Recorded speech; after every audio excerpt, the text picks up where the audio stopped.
ये जो हमारा जन्म हुआ ये भाग्य के अधीन नहीं है, ये नवीन भाग्य निर्माण करने के लिए है। नहीं तो आदेश ही नहीं देते भगवान। पशुओं को आदेश नहीं दिया जाता क्योंकि वो भाग्य के अधीन है। केवल मनुष्य शरीर को आदेश दिया गया है। किसी देवता को भी आदेश नहीं दिया गया कि आप ये करो ये ना करो, क्योंकि वो वही करेंगे जो उनके सुकृत है, उसके अनुसार बस भोग भोगेंगे। आगे कुछ नहीं कर सकते, नवीन कर्म नहीं कर सकते, न नारकी जी कर सकते हैं, न स्वर्ग के कर सकते हैं।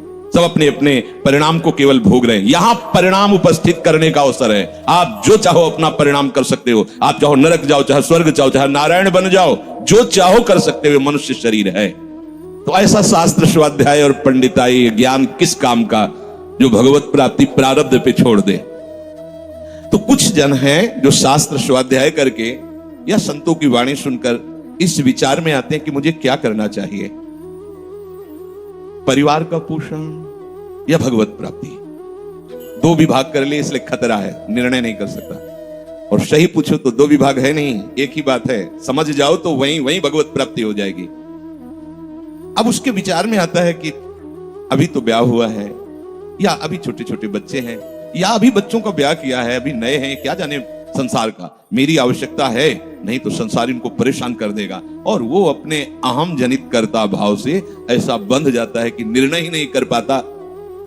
श्री चरणदास जी कह रहे हैं, ए भाई समझो, जिस कर्तव्य को तुम विसार करके झूठे भाव को कर्तव्य मान रहे हो, अरे माया के दीवाने, अरे हिया नहीं रहना, करना अंत पयाना। यहां से जाना है, यहां से जाना है। ये भूल जाते हैं। माया की ऐसी भूल भुलैया है कि हमें शरीर में राग और शरीर संबंधियों के राग में सुख मिलने लगता है और लगता है कि मैं अविनाशी हूं। वैसे मैं तो अविनाशी ही है, पर विनाशी को लेकर मैं ये भूल कर बैठता है। और जिसको पकड़ा है वो सब विनाशी, सब विनाशी। गो गोचर जहां लग मन जाई, सो सब माया जानो भाई। दुनिया में लाखों का मेला जुड़ा, हंसा जब जब उड़ा तो अकेला उड़ा। समझो, ये माया की चाल है जो तुम्हें समझने नहीं दे रही। अरे भाई समझो, समझो, अरे माया के दीवानों, यहां से हमें जाना है, जाना है। कुछ साथ नहीं ले जाना है, कोई साथ नहीं जाएगा। बस तुम फंस गए हो मोह दलदल में। ये कुटुंब का मोह ऐसा मोह है कि कैसे तुम्हें बताएं। याद ही नहीं आती कि मुझे जाना है, याद ही नहीं आता कि सब छूटना है। ये समझ में नहीं आता कि मैं आया किस लिए। बड़ी विचित्र भूल भुलैया है।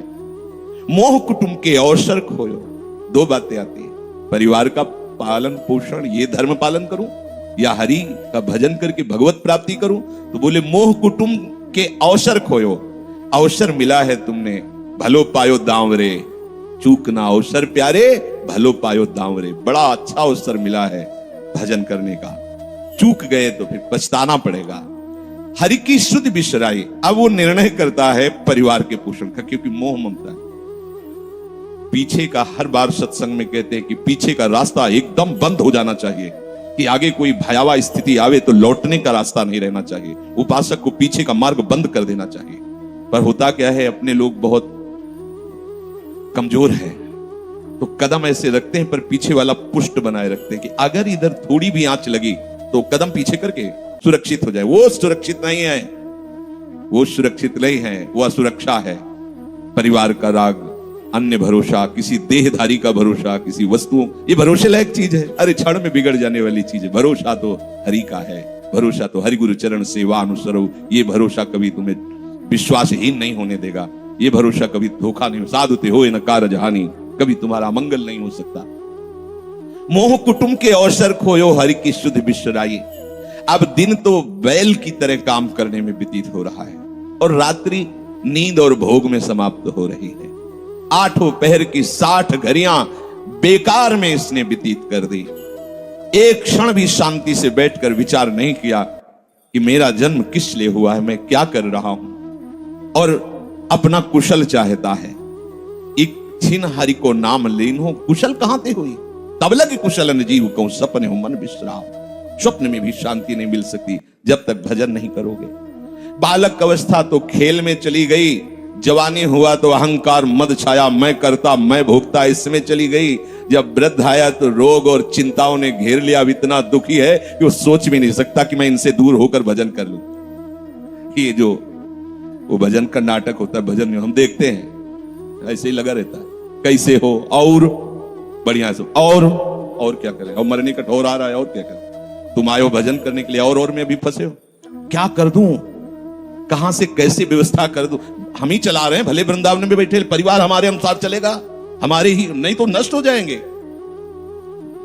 आए हैं वनवास करने के लिए, भजन करने के लिए, पूरा का पूरा प्रपंच पता लगता है। वृद्ध भय चिंता अति उपजी, दुख में कछु न सुहाता। अरे भूल क्यों रहे हो, चेतो। साधु चिताता है जगत को, चेतो। काल रूपी शिकारी धनुष पर विष का बाण चढ़ा चुका है, तुम ठीक निशाने पे हो, होश में हो जाओ। अगर अब कोई तुम्हें निशाने से बचा सकता है तो काल का भी महाकाल हरि बचा सकता है, दूसरा कोई नहीं। आए अचानक बांधे, यम के दूत आकर अचानक बंधन में डाल करके ले जाते हैं। अब वो निर्णय कर रहे हैं, झूठे जग से नेह छोड़कर साचो हरिनाम उचारो। चरणदास सुखदेव कहते हैं अपना भला विचारो, इसी में अपना भला है। तो क्या करें, घर परिवार छोड़कर तुम्हारी तरह बाबा जी बन जाए। बाबा जी बनने से भगवत प्राप्ति नहीं होती। अगर आप बाबा जी बाहरी बात को ले रहे हैं तो उसको समझ लीजिए, बाबा जी बनने से भगवत प्राप्ति नहीं होती, प्रभु के होने से भगवत प्राप्ति है। वो आप चाहे गृहस्थ वेश में रहकर बनो या आप विरक्त वे, दो मार्ग शास्त्रों ने स्थापित किए हैं, वो प्रभु के लिए। अगर वेश बदल लिया है और परिवार का राग है, भोगों का राग है, संसार की सत्यता का भान हो रहा है कि सब सत्य है, कोई फर्क नहीं पड़ता। वेश परिवर्तन से कोई फर्क नहीं पड़ता। गधे की पीठ में चाहे मिट्टी ला दो, चाहे कबाड़ ला दो, चाहे बेद ला दो, उसको बाहर से मतलब है। शरीर में चाहे लाल कपड़ा पहनो, चाहे सफेद पहनो, चाहे काला पहनो, चाहे नीला पहनो, चाहे पीला पहनो, ये तो वस्त्र है। आपका उद्देश्य क्या हुआ, आपका अपनापन कहां गया, ये खास बात है। कहीं ऐसा नहीं लिखा कि बाबा जी बनने से वो मोक्ष पद प्राप्त, नहीं। जहां संत की बात आएगी वहां लक्षण होंगे, जहां भगवत प्राप्ति की बात आएगी वहां मन का प्रभु में तन्मयता होना, प्रभु में डूबना, प्रभु के चिंतन में मगन होना होगा। वो चाहे गृहस्थ हो चाहे विरक्त हो, दोनों के। एक है कि संसार का व्यवहार पसंद नहीं तो निवृत्ति मार्ग का पथिक बन गया, और एक है कि संसार के व्यवहार को भगवत स्वरूप समझकर, भगवत अर्पित करते हुए अपने को प्रभु का मानकर, प्रभु को अपना मानकर चल रहा है, ठीक वैसे ही भगवत प्राप्ति उसको भी होगी। हम लोग जब सत्संग में बात सुनते हैं तो निर्णय करने के लिए हमारा ही हृदय होता है। अब लगा कि नहीं ठीक है, भजन तो करना है, पर हम ऐसा नहीं है कि कर्तव्य के लिए रुक रहे हैं, पर कुछ समय अब हम लेंगे, फटाफट सब निपटा के। तो तुमसे भी चतुर काल है, वो उतने ही समय में तुम्हें निपटा देगा। बहुत चतुर है। हमने बहुत से लोगों के मुझसे सुना है कि बस ये काम हो जाए, हम आए। आज तक वो लौट के नहीं आ पाए, क्योंकि वो गली ऐसी है, क्या है, बहुत दलदल है आगे। जो गया ना मोह कलिल में डूबा, अब निकल पाना बड़ा मुश्किल है। सत्संग में इतना सामर्थ्य है कि अभी आप सुन रहे हो, अभी आपको ऐसे सब ऐसे लगेगा, ऐसे ऐसे निकल जाएंगे, और गेट के बाहर होइएगा, वो हवा लगने दीजिए, तब लगे कैसे निकले। ऐसी प्रचंड माया है। इसीलिए तन ही राख सत्संग में तो मन ही प्रेम रस भेयो, तब मन प्रेम रस में बराबर सत्संग होता रहे, बराबर साधु संग मिले। ऐ साधु, ये तमाशा है, तमाशा बस 2 घड़ी का तमाशा है। यहां जितने इकट्ठे हुए हो ये सब मिल नहीं सकते। माता पिता भाई बंधु सब बिछुड़ते चले जा रहे हैं। जो ही आकर सब इकट्ठे मिले हो, ये कभी इकट्ठे नहीं रह सकते। ये कुछ समय का है। संतों ने इसे 2 घड़ी का है, ऐसे ऐसे व्यतीत हुआ। हम लोग परिवार को अपना मैं मानकर, मेरा मानकर के जो पोषित कर रहे हैं, वो कुछ समय के लिए है। जैसे नाव नदी के ऊपर बाट बटाऊ आए, मिल मिल जुदे हो ये पल माही, आप को जावे।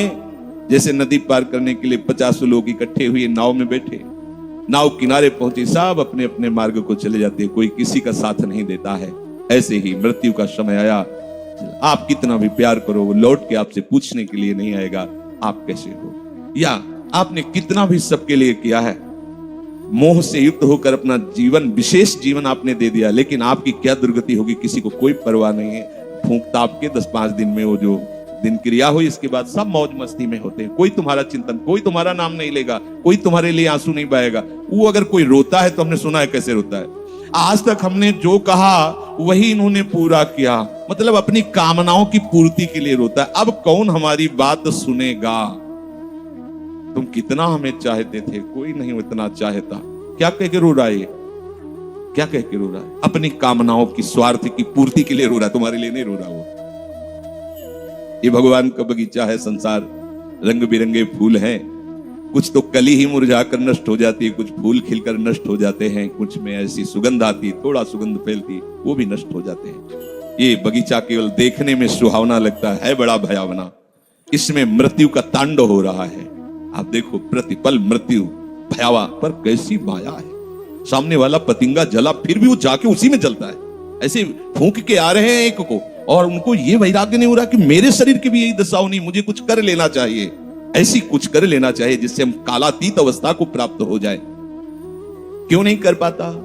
दारा सुत संपत्ति को सुख, ज्यों मोती ओस बिलावे, यहाँ ही मिले और यहाँ ही नासे, ता क्यों पछतावे। अरे भाई, ये पुत्र परिवार का मिलन और ये सुख ऐसा है जैसे पत्ते में ओस की बूंद, कितने सेकंड में ढल जाएगी कुछ पता नहीं। ऐसे ही ये है। बड़े हर्षित हो रहे हैं, बाजे बजवा रहे हैं, बहुत दिनों बाद लड़का हुआ है, फूले नहीं समा रहे, और काल की अवधि बहुत अलू खत्म। अब वो बूंद जो है पत्ते में गिर गई। अब किस बात को लेकर यहां खुशी मनाई जाए, किस बात को लेकर हम यहां गर्व करें? बहुत सावधानी की जरूरत है। जो यहां मिला वो यहीं छूट जाएगा। आप जब जाओगे तो आपके साथ हरि भजन वो किया नहीं, आपके साथी हरि उनको माना नहीं। क्या करो? कुछ दे दे। क्या? सबको सुख देने की भावना, सब में प्रभु की भावना। जो भी तुम्हारे पास मन वचन कर्म से प्राप्त हुआ है वो सबको सुख देने के लिए है, सब में प्रभु है। ये बात समझ में नहीं आएगी। सबको क्यों सुख दें? क्योंकि सुख मिलना है। आप सिद्धांत समझो। आप सबके सुखों को खींच करके उनको दुख देकर सुखी होना चाहते हो, तो वो दुख लौट कर बड़ा भारी रूप रख करके आपको भोगना पड़ेगा। आप दूसरे को सुख दिए तो सुख लौट के बड़ा भारी सुख आपको देगा। ये सिद्धांत समझो ना, पर समझ ठीक है नहीं। तो हम दूसरे को दुख दे करके अपने को सुखी मानना चाहते हैं, तो वो दुख बहुत बड़ा रूप रख के आता है और हम दुखी हो जाते हैं। नहीं, आज तक तो सब लोग सुख के लिए ही कर रहे हो, तो सुखी हो जाना चाहिए। मतलब गलत है, कहीं ना कहीं सिद्धांत गलत है। सत्संगति को लाभ बड़ो है, साधु भक्त समझावे, चरण दास ही राम सुमिर ले, गुरु सुखदेव बतावे। चरण दास जी कह रहे, तुम्हारा परम हितकारी हरि है, उसी से नेह लगा लो, सदगुरु के वचनों पर विश्वास करो, प्रभु के नाम का निरंतर रटन करो। अब ये बात हमारी समझ में आई सत्संग के द्वारा कि हमारे जीवन के जो दो उद्देश्य बन रहे थे कि एक तो क्या करें, परिवार का पोषण करें या हरि भजन करें। तो दो भाव जो बने थे उनको तो मिटा दो, दो है ही नहीं। घर गृहस्थी में जो है बिल्कुल उसे बंधनकारक मत समझो। प्रभु का सब कुछ मानकर नाम सुमिरन करते हुए जो सेवा करो, अरे बड़ा आनंद आता है। आपको लगता है कि बैठकर भजन होता है, बिल्कुल ये मन की चाल है, नहीं होता। मन को भजन में नहीं लगाओगे तो चाहे पड़े रहो चाहे बैठे रहो, भजन नहीं होने वाला। और अगर भजन में लगाओगे तो फावड़ा चलाते हुए भजन होगा। जब नाम का अभ्यास करना था तो नई अवस्था थी, तो गुरुजन हर समय सेवा में लगाए रहते थे। बड़ी बड़ी पत्थर की शिले आश्रम रहते, उठा उठा के उनको जमा कर खोद के बराबर करना, तुलसी का बगीचा लगाना, गेंदे का बगीचा लगाना, और वृक्षों को हैंड पैप से भर भर के पानी 100 बाल्टी खूब सींचना, खूब, और उसमें भी नाम स्मरण करना। और जो पूर्व सदगुरुदेव भगवान थे, बड़े ही बाहरी कठोर नियम वाले, और उस समय नाम का अभ्यास उसी समय करवाया गुरुदेव भगवान ने। ऐसे पूरे में सोने लगाना, गुरुदेव भगवान की कृपा से समझ में आया। तो हमें लगता है कि कोई भी काम करते हुए भजन हो सकता है, कोई भी। अरे जब युद्ध हो सकता है तो और क्या बात है। अब बोलो आपका निर्णय कि मैं परमार्थ में जाऊं या व्यवहार ठीक करूं। हम कह रहे हैं वो व्यवहार ही परमार्थ बना लो ना, भागने की जरूरत कहां है। और जब आपकी अरुचि बढ़ेगी, वैराग्य बढ़ेगा, तो तुम्हें कोई रोक नहीं पाएगा। वो तो स्थिति आएगी, और अगर स्थिति के लिए बिना तुम भागोगे तो यहां के वही प्रपंच करोगे, यहां भी वही प्रपंच करोगे, भजन नहीं होगा। तो पहले तो साधक को इस बात को लेकर संदेह होता है कि संसार का व्यवहार करना कर्तव्य है या भजन करके भगवत प्राप्ति करना कर्तव्य। अब उसका सत्संग के द्वारा निर्णय होता है, चाहे शास्त्र का चाहे संतों का, कि नहीं नहीं मुझे तो इस जन्म में भगवत प्राप्ति करनी है। संसार के इन सब कार्यों को तो बहुत जन्मों में किया है, अब इस जन्म में भगवत प्राप्ति करनी है। ऐसा निर्णय सत्संग से होता है। जब ऐसा निर्णय हुआ तो भोग उसे कड़वे लगने लगे। ये शरीर का विलास, इंद्रियों का विलास उसको एक दुखद लगने, कैसे कैसे छोड़ूं, कैसे हटूं। अब उसी को वैराग्य कहते हैं। अब उसके अंदर वैराग्य बढ़ने लगा। जब वैराग्य बढ़ने लगा तो वो प्रभु की तरफ चलने के लिए उतावला हुआ। अब उसके सामने प्रभु की तरफ चलने के लिए जो बताने वाले वो शास्त्र हैं और वो संत जन हैं। अब इतने संत जन हैं कि उनकी सबकी अलग अलग साधना है, अलग अलग उपासना है। इतने शास्त्र हैं कि उनकी अलग अलग धाराएं हैं और बिना इसके कल्याण नहीं होगा। हर सब कोई कहता है हमारा मार्ग ठीक है, सब सिद्धांत कहते हैं इससे भगवत प्राप्ति, इससे भगवत प्राप्ति, इससे ऐसा, इससे। वो साधक फंस जाता है कि चलूं तो किसमें चलूं। उसके सामने साध्य और साधन विषयक तरह तरह के भेद साधकों के द्वारा, संतों के द्वारा, भक्तों के द्वारा डाले जाते हैं सामने। फिर शास्त्र को पढ़ता तो बहुत सी बातें शास्त्र में निकलती हैं। अब वो बेचारा परेशान हो जाता है कि अब मैं क्या करूं। संसार का तो सत्संग के द्वारा समझ लिया कि ये ठीक नहीं, मुझे भगवत प्राप्ति, पर कैसे भगवत प्राप्ति करूं। अब इसका निर्णय करना उस नवीन साधक के लिए बहुत कठिन होता है। परंतु भगवत कृपा का वो जिसने आश्रय ले लिया वो यहां टिकता नहीं। इस संशय में परमार्थ भगवत कृपा से पुष्ट होता है। सबसे पहले प्रभु हरि को गुरु बनाना चाहिए, वही सबके गुरु हैं। जब हम घर से निकलने की सोच रहे हैं उस समय वो सोच भी गुरु दे रहा है, वो हरि गुरु उस समय सोच भी दे रहा है वही। तो जब हमारी ऐसी स्थिति आती है कि हम निर्णय नहीं कर पाते तो अंदर से प्रभु को पुकारना चाहिए, हे गुरुदेव हरि, आप प्रकट रूप में मिलो और मेरा समाधान करो। अब जो ही वो अंदर से ऐसी दशा में प्रभु की शरण होकर के पुकारता है तो भगवत कृपा उसे सदगुरुदेव के रूप में प्राप्त हो जाती है। ये ओहो, जो मैं खोज रहा था वो मिल गया। वो अंदर से भगवान उसको वहां पहुंचा देते हैं, वो बात सुनवा देते हैं, वो संयोग बैठाल देते हैं, जिससे उसके सारे संशय नष्ट हो जाते हैं। अब वो संपूर्ण शास्त्र और संपूर्ण संतों के मत को प्रणाम करके अपने गुरुदेव की आज्ञा पर चलने लगता है। अलग अलग वर्णन है संप्रदायों के सिद्धांत, अलग अलग शास्त्रों की युक्तियां वर्णन है। हम कितनी युक्तियां कितनी चलेंगे तो एक युक्ति में ही। तो इतनी बात समझ लेना है कि हम प्रभु के अंश हैं, इसमें किसी भी संप्रदाय का कोई कटाक्ष नहीं। जीव प्रभु का अंश है, इसमें किसी भी संप्रदाय की कोई टिप्पणी नहीं है ना, ठीक है। दूसरी बात, संसार भगवान की माया है, सब संप्रदाय है ना, तो इस माया को त्यागना है। बात समझ में आ गई। तीसरी बात है भगवत प्राप्ति करनी है। ये तीन बातें किसी भी संप्रदाय में कहीं भी कोई काट नहीं इनकी। हम प्रभु के अंश हैं, ये संसार माया के द्वारा रचित है। संसार का, संसार के भोगों का त्याग करने वाला ही भगवत प्राप्ति के योग्य होता है। भगवत प्राप्ति करना हर संप्रदाय का लक्ष्य है, चाहे उपासना कुछ भी हो। संसार का त्यागना हर संप्रदाय का लक्ष्य है। कोई भी आप शास्त्र सिद्धांत या संप्रदाय देखिए, संसार के भोगों का, संसार की आसक्ति का त्याग, और हम प्रभु के हैं, ये सिद्ध बात है। किसी भी संप्रदाय में हो, जीव भगवान का अंश है, ये निश्चित बात है। तो ऐसा निर्णय गुरुदेव की कृपा से स्वाभाविक हो जाता है कि अब सब सिद्धांतों को भले सुन लें, लेकिन हमें चलना का हमें पता है। हमारे गुरुदेव ने हमें बता दिया है, हमारे माई श्यामाजू को राज, हमें चलना। राहु को काहू मनाई दिए, पर मेरे प्राणनाथ श्री श्यामा शपथ करो तृण छिए, मन क्रम वचन त्रिशुद्ध सकल मत, हम श्री हित हरिवंश उपासी, हा हरि रा राधा वा वृंदावन सा सहचरी। साधक की बुद्धि गुरुदेव के प्रताप से उपासना में निश्चल हो जाती है। एक एक बात को समझिए।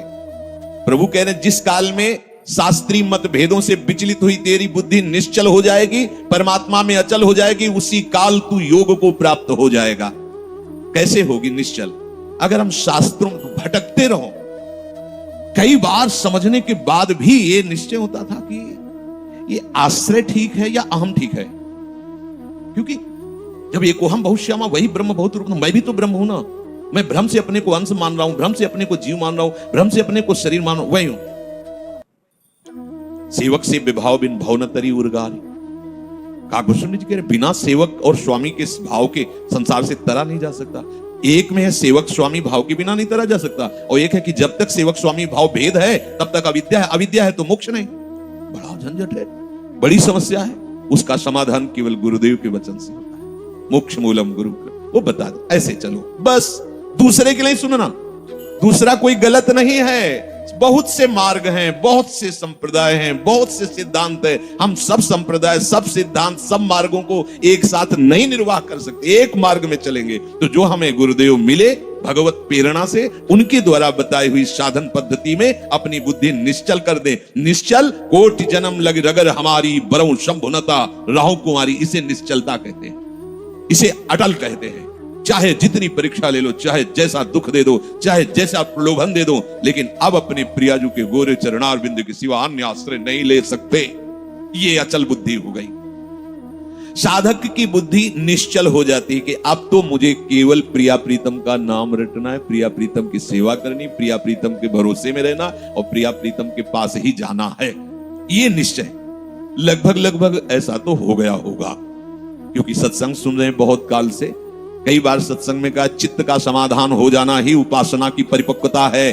यदि आपसे कोई प्रश्न करे कि आपका उपासना का स्वरूप क्या है, तो श्री राधाजुग चरण निवास, बस आगे कुछ है ही नहीं। हमारा केवल उपास्य तत्व प्रेम, प्रेम का मूर्तिमान स्वरूप लाडली, लाडली के गोरे चरणारविंद, बस। भजन साधन ये सब उनकी कृपा से हो रहा है। हमारा लक्ष्य केवल लाडली, भरोसा केवल लाडली, अपनापन केवल लाडली। अभी जीत गए, अभी जीत गए। ज्यादा जैसी तरिवंश प्रपंच बंच सब काल ब्याल को खायो, यह जी जान श्याम श्यामापद कमल संग सिर नायो। मुझे प्रियालाल को प्राप्त करना, यह दृढ़ निश्चय हुआ गुरुदेव की कृपा से। ऐसा दृढ़ निश्चय होने वाली बुद्धि को अचल कहते हैं। जब दृढ़ निश्चय हो जाता है तो साधन अब सिद्धावस्था में परिणित होने लगता है। ध्यान रखना, जब तक ये करें कि ये करें कि ये करें कि ये करें, ऐसा चलता रहता है, तब साधक रहता है। और जब ये निश्चय हो गया है, अब उसका साधन सिद्धावस्था की तरफ जा रहा है, क्योंकि अब उसको निश्चय की जरूरत नहीं, वो हो चुका है। प्यारे जो वृंदावन धाम, नाम रूप लीला उनके गुणों का गायन, ये हमारा तय हो चुका है। इसमें कोई मिलावट नहीं होगी। अब साधन नहीं हो रहा, अब वो धीरे धीरे परिपक्व हो रहा है, गाढ़ हो रहा है, वो सिद्धावस्था की तरफ जा रहा है। तभी प्रभु कह रहे हैं कि बुद्धिस्तदा योग मवाप्स्यसि। अब वो योग को प्राप्त हो रहा है। निश्चय हो गया, अब योग को प्राप्त।